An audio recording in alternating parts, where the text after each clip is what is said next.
অনেকদিন পরে ছাদে আসলাম। আর ছাদে আসার কারণও আছে, কিছু গাছ আম্মু কিনছে, ওগুলো এখনো কোনো ড্রামে রাখি নাই। তো গাছগুলো এমনি পড়ে রয়েছে। সে মামা দেন ও বড়িটা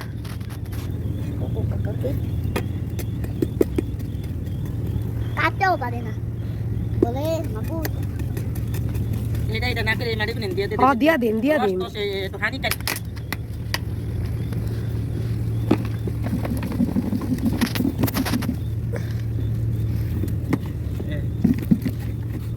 আটু আছে নানু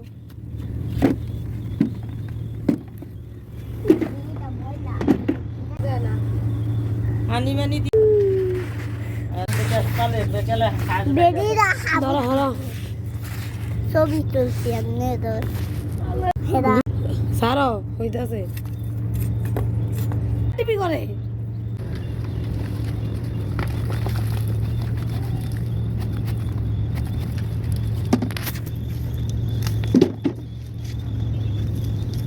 নিতে কষ্ট হবে ও কালকে মেরে হানি দিলে ফেলে হানি দিলে ভালো হবে না অনেক তো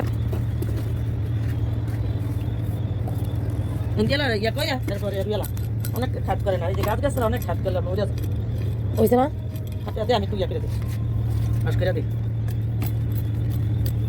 এই দি বালা মারি করে মাকো এডি তো ওই যে গাছের লগে রোগ জানি না ভাঙে দেন ভিডিও আই তো ওদিকে নেন বাইরা হ্যাঁ হ্যাঁ একটা ইউজার না কাটা জানি উনি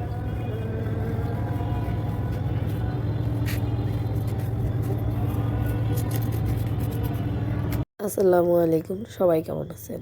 আলহামদুলিল্লাহ আপনাদের দমে সবাই ভালো আছি। তো কিছু গাছ আব্বু কেটে আনছিল, ওগুলো কোনো ড্রামে রাখা হয় নাই। তো আমি আর ফুপু দুইটা গাছ রাখছি, আর এই গাছটা ভাইয়ারে বলছি যে ভাইয়া আপনি লাগাই দেন। তো ভাইয়া যে কোনো কাজে আমাদের অনেক সাহায্য করে। তো আর এই গাছটা আমার এমনি কাঁঠালের বিচি ফালাই রাখছিল, ওই বিচি থেকে গাছ হয়ে গেছে। তো গাছটা অনেক বড় হয়েছে, সেই জন্য এটারও সুন্দর মতো ড্রামে রাখলাম। তো সার দেওয়ার দরকার, অনেক দিন হয়েছে কোনো গাছে কোনো সার দেওয়ার কোনো যত্নই না হয় না। তোমার হাতটা কাইটা গেছে, কাইটা যাওয়ার সাথে সাথে সারপ্রাইজে যা দৌড়ায় নিচে যায় একটা ওয়ান টাইম নিয়ে আসছে, আমার হাতে লাগাই দিই। ছোটো ব্যথা পায় বা বড় যেই ব্যথাই পায় মনে হয় ওরা ওদের ব্যথা করতেছে।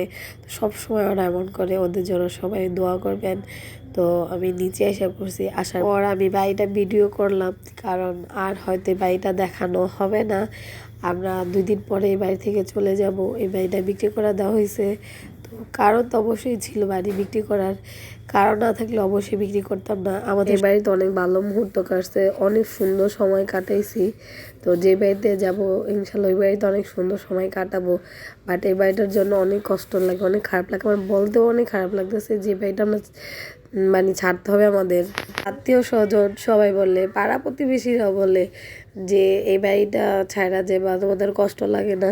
তো এই বাড়িটা ছাড়তে আমাদের অনেক কষ্ট লাগতেছে, কিন্তু কিছু করে না, কোনো কারণ ছাড়া তো মানুষ বাড়ি ছাড়ে না, তাই না? কাল থেকে আমাদের জিনিসপত্র নেওয়া শুরু করবে। তো আজকে গোছানো বাড়িটা লাস্ট দেখাইলাম, আর কালকে থেকে তো অগোছানো থাকবে, সব কিছু নেওয়া শুরু হয়ে যাবে। 2 দিনের ভিতরে আমরা চলে যাব। তো সবাই ভালো থাকবে, সুস্থ থাকবেন, আল্লাহ হাফেজ।